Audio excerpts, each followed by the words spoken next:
Hi, my name's Byron Martin here at Logee's Greenhouses, and today we're going to be talking about a Philodendron erubescens Pink Princess. This is very popular right now in the horticultural trade and in the world of houseplants, mainly because of the beautiful pink leaves that are mottled and splashed, and also the richness of color that comes in the juvenile leaves. You can see them right here as they have sort of a reddish or almost black coloring to them. This particular species of philodendron is native to Colombia and the rainforest and is very easy to grow, as many philodendrons are. It's just a little bit slower in its growth because of the variegation, which takes away some of the chlorophyll surface. But other than that, it's pretty much a standard philodendron to grow. In that case, you want it in shade or partial sun, preferably no direct sunlight in the middle of the day. Can take morning or afternoon sun. Can actually be grown in the interior of a home as a decorative plant, but will grow better if you have it near a window where it actually has some sunlight coming in on it, or in the case of artificial light, near a light system. In terms of culture, it does like dryness between watering, so these are climbing philodendrons. There's some that actually create rosettes. This actually is a wanderer.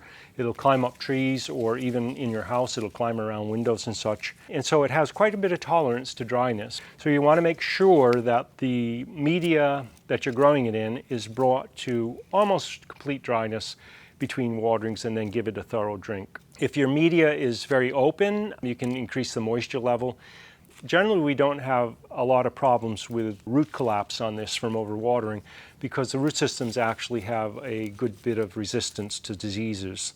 That said, you don't want them sitting in water either. In terms of its home culture, generally we want to keep the temperature above 60. That's the minimum you want to grow it at. Certainly can take shorter dips, but generally 60 or above is a good temperature to maintain them at. In terms of insects and diseases, they really don't have too many problems. I think in a really extreme situation you may find mealybug on them, but that would be where there are a lot of infested plants nearby. So really they're a trouble-free plant in terms of their culture, and that in the case has always made philodendrons great indoor plants. So as I mentioned, they are vining, climbing plants, and if you want them that way, that's great. They can wander around, or you can prune them back. This is one of our mother plants, which has been around for a number of years, and you can see with all that cutting that has been taken, all the prunings that have been taken off of it, the plant is actually thickened up, which is really amazing for a vine. They usually don't do that. But pruning them back when they get too big is not a bad thing. And when you do that to a philodendron, you'll have right here, which is a leaf and a node. That's where the leaf connects to the stem. Then the stem grows, another leaf and a node, and then the stem grows. And you want to cut just above that node. Philodendrons on the backside have these eyes that are not where you expect them on a normal plant. They're sort of off to the side.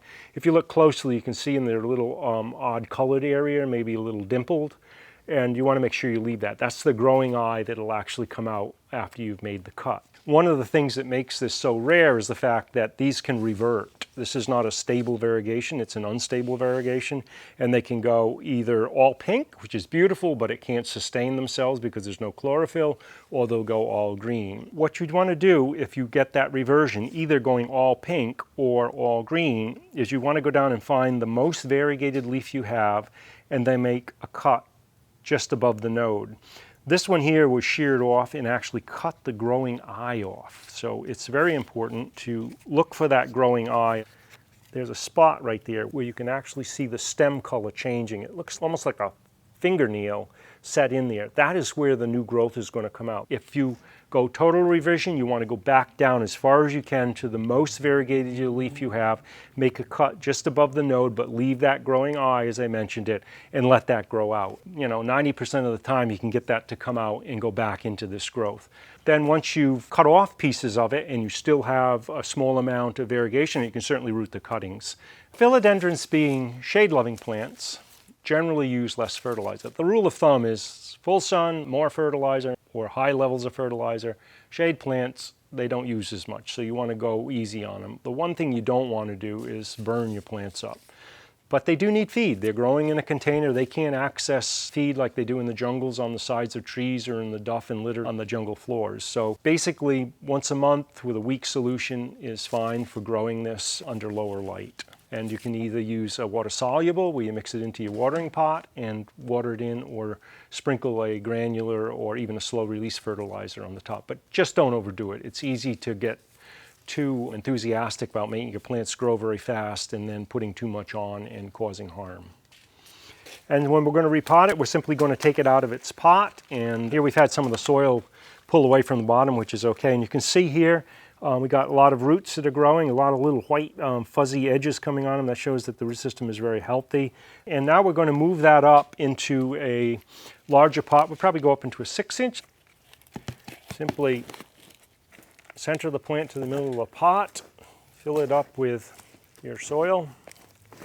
You want to firm your soil down, and you want to leave a little bit of room. It's called freeboard on the top there for your water. Actually, a plant that is filled up to that level is actually going to settle quite a bit. So generally, if you bring it up to the top with our modern day peat-like soils, the water actually settles it.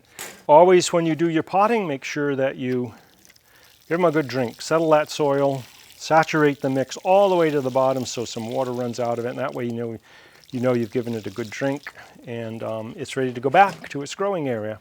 And a plant like that, by the end of the summer, will be way up like that. Well, thank you for watching today. There's a little bit of information on how to grow Philodendron Pink Princess. If you'd like more information, visit us at logees.com.